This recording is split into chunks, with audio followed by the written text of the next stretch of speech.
Ngayong araw ay araw ng Biyernes. Tayo sa Oval Montalban Rizal. Time check. Oras natin ay 4:25 na. So, tara.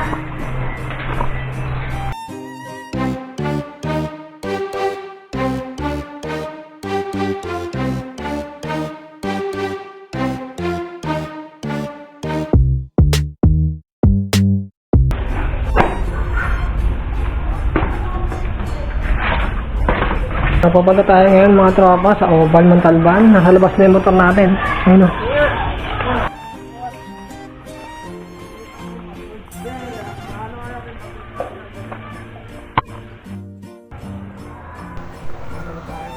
Mga ilang saglit nga lang mga tropa ay nakarating na agad tayo dito sa Oval Montalban.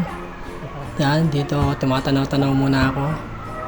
At daan-daan na rin ako nagdakad papunta sa gate, papasok sa Oval. Tara mga tropa, samahan nyo ako. Ito na, malapit na tayo pumasok sa gate. Ayan, nakapasok na tayo mga tropa. At pagkapasok ko nga pala mga tropa, ay inumpisahan ko agad maglakad. Lakad lang ako ng lakad. Walking lang muna ako ngayon. Medyo pagod agad. Lakad lang at tanaw-tanaw sa paligid. Medyo maaga pa ngayon mga tropa, kaya kakaunti pa lang yung mga taong nagwa-walking at nagja-jogging. Medyo malaki rin tong Oval Montalban. Tamang lakad lang ako. 10 ikot mga tropa ang ginagawa ko na walking dito sa Oval Montalban. Naka-exercise ko ngayon sa katawan ko dahil kailangan ng katawan ko ngayon ng exercise, kaya kahit walking lang, malaking bagay na sa akin to, malaking tulong na sa akin to. So, lakad lang tayo. Wala pa masyadong tao mga tropa dahil medyo mainit pa rin. Mamayang gabi medyo marami na yung tao na yan. Kasi dito mga tropa sa Oval Montalban, habang gumagabi, habang dumidilim, mas dumadami yung tao. Lakad lang ng lakad mga tropa.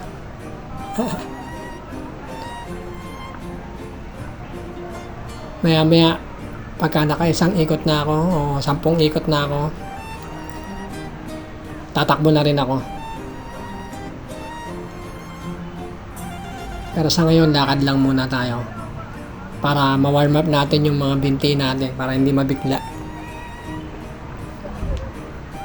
Ayan, may mga kasabayan ako mga tumatakbo na, pero ako lakad lang muna. Hindi natin pwedeng pwersahin agad yung katawan ko.